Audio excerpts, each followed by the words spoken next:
सदर आसिफ जरदारी के ज़ाती मौलिज डॉक्टर आसिम हुसैन ने उनकी सेहत से मुतालिक सोशल मीडिया और भारतीय ज़राए अबलाग पर चलने वाली खबरों की तरदीद कर दी है। कराची में प्रेस कॉन्फ्रेंस करते हुए डॉक्टर आसिम ने कहा कि सदर जरदारी की तबीयत बेहतर है, वो कल या परसों तक अस्पताल से डिस्चार्ज हो जाएंगे। अफसोस की बात है कि सोशल मीडिया और भारतीय ज़राए अबलाग सदर आसिफ अली जरदारी की सेहत से मुतालिक झूठी और जाली खबरें फैला रहे हैं। डॉक्टर आसिम हुसैन ने कहा कि सदर जरदारी कोरोना का शिकार हुए, जो इतना खतरनाक मर्ज नहीं रहा। कोई स्पेकुलेशन की बात नहीं है और वो बिल्कुल ठीक है, मेडिकली फिट हैं। उनको उनके स्पेशलिस्ट देख रहे हैं, इन्फेक्शियस कंट्रोल के डॉक्टर उसामा भी उनके साथ हैं, देख रहे हैं रोज़। और मैं समझता हूँ कि अब ये स्पेकुलेशन और ये बातें should come to an end और इंशाल्लाह वो कल या परसों घर पे हो। डॉक्टर आसिम का बताना है कि इन्फेक्शियस डिजीज के माहिरीन की जानिब से मुसलसल चेक किया जा रहा है और सूरत हाल पूरी तरह कंट्रोल में है। कामरान रजी, जियो न्यूज़, कराची। जमीयत उलमा इस्लाम फ़े के सरबराह मौलाना फजलुर रहमान का कहना है कि PTM अभी तक टूटी नहीं, लेकिन ये बात अहम है कि इस तहरीक का सरबराह अपोजिशन में और बाकी रहनुमा हुकूमत में है। तौंसा में जलसे से खिताब करते हुए उनका कहना था कि धांधली होती है। हमने ना इसको 2018 में तस्लीम किया और ना ही 2024 में किया। हक की खातिर हमारी जिद्दोजहद जारी रहेगी। मैं PTM का सदर था। PTM अभी तक टूटी भी नहीं है, लेकिन उसका सदर अपोजिशन में है और बाकी पार्टियां हुकूमत कर रही हैं। वजह यह है कि धांधली है। अगर 2018 में हुई तब भी हमने नहीं मानी, अगर 2024 में हुई तब भी हमने नहीं मानी। वज़ीर आला खैबर पख्तूनख्वा अली अमीन गंडापुर के सोशल मीडिया इंटरव्यू पर पार्टी में एक बार फिर इख्तलाफात की लहर नज़र आ रही है। रुकने कौमी असम्बली शहराम तरक़ी ने मरकज़ी क़यादत से अली अमीन के बयान की तहकीकात का मुतालबा किया और कहा कि ऐसे बयानात से बानी PTI की तहरीक को नुकसान पहुँचेगा। वज़ीर आला अपनी तवानाइयाँ अमन व अमान की बहाली और गुड गवर्नेंस पर मरकूज़ रखें। PTI रहनुमा आतिफ खान ने कहा कि बानी PTI की रिहाई की कोशिशों को कमज़ोर नहीं करना चाहिए। दूसरी जानिब बानी PTI की बहन अलीमा खान समेत सलमान अकरम राजा, फिरदौस शमीम नकवी ने शहराम तरक़ई, असद कैसर और आतिफ खान से रब्ता किया है और उनसे वज़ीर आला के बयान पर रद्द-ए-अमल न देने की अपील की और उन्हें यकीन दिलाया कि वो ये मामला बानी PTI के सामने उठाएंगे। अली अमीन गंडापुर ने गुज़श्ता रोज़ पार्टी के बाज़ रहनुमाओं पर साजिशों का इल्ज़ाम लगाया था। दूसरी जानिब करप्शन इल्ज़ामात की ज़द में आए स्पीकर खैबर पख्तूनख्वा असम्बली बाबर स्वाति ने पार्टी की एहतसाब कमेटी को अपना जवाब जमा करवा दिया है। उन पर भर्तियों और प्रमोशन में बेकायदगियों के इल्ज़ामात हैं। पार्टी ज़रा का कहना है कि करप्शन के इल्ज़ामात साबित होने पर स्पीकर को ओहदे से हटाए जाने का इम्कान है, जबकि बेगुनाही साबित होने पर स्पीकर सूबाई असम्बली और आज़म स्वाति के दरमियान सुलह का टास्क वज़ीर आला को सौंपा जाएगा। वफाकी वज़ीर ख़जाना मोहम्मद औरंगज़ेब ने कहा है कि पाकिस्तान अमरीकी टैरिफ के असरात से निपटने के लिए काम कर रहा है। वज़ीर आज़म शहबाज शरीफ ने अमरीकी टैरिफ के मामले का जायज़ा लेने के लिए 2 कमेटियाँ बना दी हैं। वज़ीर आज़म शहबाज शरीफ की मंजूरी मिलने के बाद एक आला सतह का पाकिस्तानी वफ़द टैरिफ पर मुज़ाकरात के लिए अमरीका जाएगा। उन्होंने कहा कि अमरीका पाकिस्तान का बेहतरीन स्ट्रेटेजिक और सबसे बड़ा तजारती पार्टनर है। सेक्रेटरी कॉमर्स की ज़ेर सदारत एक वर्किंग ग्रुप तश्कील दिया गया है। पाकिस्तान अमरीका के साथ ट्रेड पैकेज के लिए काम कर रहा है। मुआशी इस्तेहकाम जो है वो मुल्क में आ चुका है। We will get to about $36 billion or thereabouts of annual remittance flows in this country, which would be an all-time high, a record high. Exports are holding firm, about roughly 7% growth on that front as well. And on the back of that, we are quite confident that the FX reserves by the time we get to end of June will be a little over $13 billion.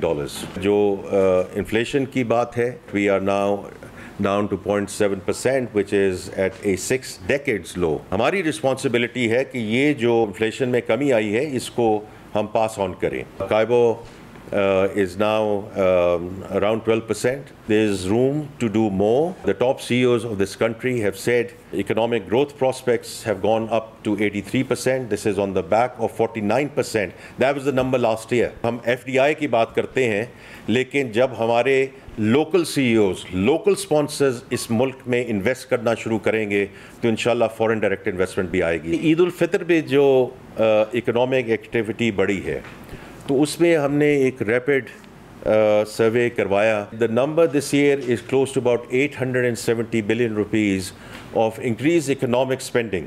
That's the total number for this year. अमरीकी tariff के issue पर बरतानवी वज़ीर-ए-आज़म sir care Starmer और फ्रांसीसी सदर Emmanuel Macron ने telephone पर बात की है. खबर एजेंसी के मुताबिक बरतानवी वज़ीर-ए-आज़म और फ्रांसीसी सदर ने इस बात पर इत्तफाक किया कि तिजारती जंग किसी के मफाद में नहीं. दोनों रहनुमाओं ने आलमी मईशत और जनूब मशरकी एशिया पर अमरीकी टैरिफ के असरात पर तशवीश का इजहार किया है. अमरीकी सदर ट्रंप और उनके मुशीर एलन मस्क की पॉलिसियों के खिलाफ एहतजाज अमरीका से बाहर पहुँच गया. हैंड्स ऑफ के उन्वान से अमेरिका के साथ कनाडा, बरतानिया, फ्रांस, जर्मनी, पुर्तगाल और मेक्सिको में ट्रंप मुखालिफ एहतजाजी मुजाहरे किए जा रहे हैं. वाशिंगटन में भी बड़ी तादाद में मुजाहरीन एहतजाज कर रहे हैं. मुजाहरीन ने सदर ट्रंप और एलन मस्क के खिलाफ नारे लगाए और अमेरिका में हकीकी जमहूरियत की बहाली और अवाम मुखालिफ पॉलिसियाँ वापस लेने का मुतालबा किया है. अमरीकी सदर और उनके मुशीर एलन मस्क की पॉलिसीज़ के खिलाफ एहतजाज अमेरिका से बाहर भी हो रहा है, जबकि अमरीकी दारुल-हुकूमत वाशिंगटन DC में भी एहतजाज किया जा रहा है. और मुजाहिरीन ने सदर ट्रंप और एलन मस्क के खिलाफ नारे लगाए हैं. अमेरिका में हकीकी जमहूरियत की बहाली और अवाम मुखालिफ पॉलिसीज़ वापस लेने का मुतालबा किया जा रहा है. वाशिंगटन DC में होने वाले मुजाहरे के मनाज़िर आप देख सकते हैं. बलूचिस्तान नेशनल पार्टी ने मस्तोंग लकपास पर धरना 9वें रोज़ भी जारी रखा हुआ है. हुकूमती वफ्द और अख्तर मेंगल के मुज़ाकरात में पेशरफ नहीं हो सकी. BNP के सरबराह सरदार अख्तर मेंगल का कहना है कि वो कल कोयटा की तरफ मार्च करेंगे. तर्जुमान बलूचिस्तान हुकूमत शाहिद रिंद का कहना है कि BNP को कोयटा के रेड जोन में एहतजाज की इजाज़त नहीं दी जाएगी. शुरका से खिताब में अख्तर मेंगल ने कहा कि उनका एहतजाज ज़ाती मफादात के लिए नहीं, गिरफ्तार ख़वातीन की रिहाई के लिए है. गवर्नर सिंध कामरान टिसोली ने कहा है कि कराची की सियासत भाई को भाई से लड़ने वालों और महाजर कार्ड खेलने वालों के हाथ नहीं जाएगी. सुजानी टाउन में मीडिया टॉक में उन्होंने 12 अप्रैल को ट्रक हादसात के शिकार अफराद को गवर्नर हाउस बुलवा लिया. कहा वो डंपर हादसात में हलाक हर फर्द के अहल खाना को प्लॉट देंगे. गवर्नर ने ट्रैफिक हादसे में ज़ख्मी यूसुफ गोट के रिहायशी नज़र अब्बास को प्लॉट के कागजात दिए. 3 बच्चियों के 12 साल तक की तालीम की जिम्मेदारी उठाने का ऐलान किया. चेयरमैन महाजिर कौमी मूवमेंट आफाक अहमद ने 12 अप्रैल के एहतजाज के लिए कराची के ताजरों से मुलाकात की. उन्हें अवामी मसाइल पर एहतजाज में शिरकत की दावत दी. आफाक अहमद ने कहा कि सियासी जमातें इख्तलाफ को बालाए ताक रखकर कराची के लिए मुत्तहद हों. हक मांगने पर मुकदमात बनते हैं तो बनते रहें. 12 अप्रैल को कराची के मुख्तलिफ इलाकों से रैलियाँ निकलेगी. यूपी मोड़ से मज़ार कायद तक एहतजाज होगा. दरियाए सिंध से मुजाविजा 6 नहरें निकालने के मनसूबे के खिलाफ सिंध के मुख्तलिफ शहरों में आज भी एहतजाज किया गया और रैलियाँ निकाली गई. दरियाए सिंध बचाओ तहरीक का बेदारी मार्च के शुरका ने नवाबशाह के इलाके सकरन से हैदराबाद तक रैली निकाली. मटियारी में जलसे से खिताब में जैन शाह का कहना था कि मुल्क के गैर आबाद इलाकों को आबाद करके बैरूनी कंपनियों के हवाले किया जा रहा है. सिंध का सौदा किसी सूरत बर्दाश्त नहीं किया जाएगा. करोड़ों लोगों ने आपके बयानिए को, सदर के बयानिए को, उसके बेटे के बयानिए को, सिंध हुकूमत के बयानिए को, सिंध असेंबली ने जो जाली रेजोल्यूशन किया उसको सबको रद्द कर दिया है. नौशेर फिरोज में सिविल सोसाइटी की जानिब से एहतजाजी रैली निकाली गई, जिसमें मुजाहिरीन का कहना था कि नई नहरें बनने से सरसब्ज सिंध तबाह हो जाएगा. नहरी मंसूबे के खिलाफ मीरपुर खास प्रेस क्लब के सामने वकला और सिविल सोसाइटी की जानिब से एहतजाज किया गया. दादू में भी दरियाए सिंध से नहरें निकालने के मंसूबे पर एहतजाज और रैली निकाली गई. मेहड़ में दुल्हा दुल्हन ने नहरी मंसूबे के खिलाफ अपनी ही शादी में नारे लगाए.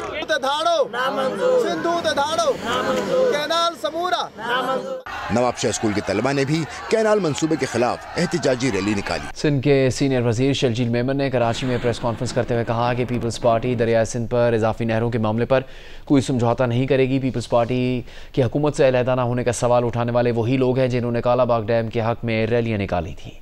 कराची के इलाके ईसा नगरी के करीब ट्रेलर के साथ हादसे के बाद कार सवार खातून ने पिस्तौल निकाल ली, फायरिंग शुरू कर दी, जिसके बाद करीब मौजूद पुलिस ने ट्रेलर ड्राइवर और खातून को गिरफ्तार करके मुकदमा दर्ज कर लिया. देखिए ज़ीशान शाह की रिपोर्ट. ईसा नगरी के करीब हैवी ट्रॉलर और कार में मामूली सा टकराव हुआ, जिसके बाद कार सवार खातून अलीशा आमिर ने तैश में आकर फायरिंग कर दी. ट्रेलर का ड्राइवर जफर इकबाल खौफजदा होकर भागा और करीब मौजूद पुलिस मोबाइल के पीछे छुप गया. उसने पीछे से गाड़ी को हिट किया और हम नाके से आगे चलेंगे. तकरीबन जब 150 मीटर आगे गए हैं तो वो पीछे से आया है. उसमें औरत थी, वही ड्राइविंग कर रही थी. उसने आन के हमें फायर किया और गाड़ी रोकी. मैं भाग के पुलिस के पास गया. पुलिस ने हम दोनों को इधर ले आया तो इसके ऊपर भी FIR है, हमारे ऊपर भी FIR कर दी है. FIR के मतन के मुताबिक दोनों गफलत और लापरवाही से गाड़ी चला रहे थे, जबकि खातून ने हवाई फायरिंग भी की. पुलिस की इब्तदाई तफ्तीश के मुताबिक मुल्जिमा अलीशा ने 9mm पिस्तौल का लाइसेंस मौके पर पेश किया था।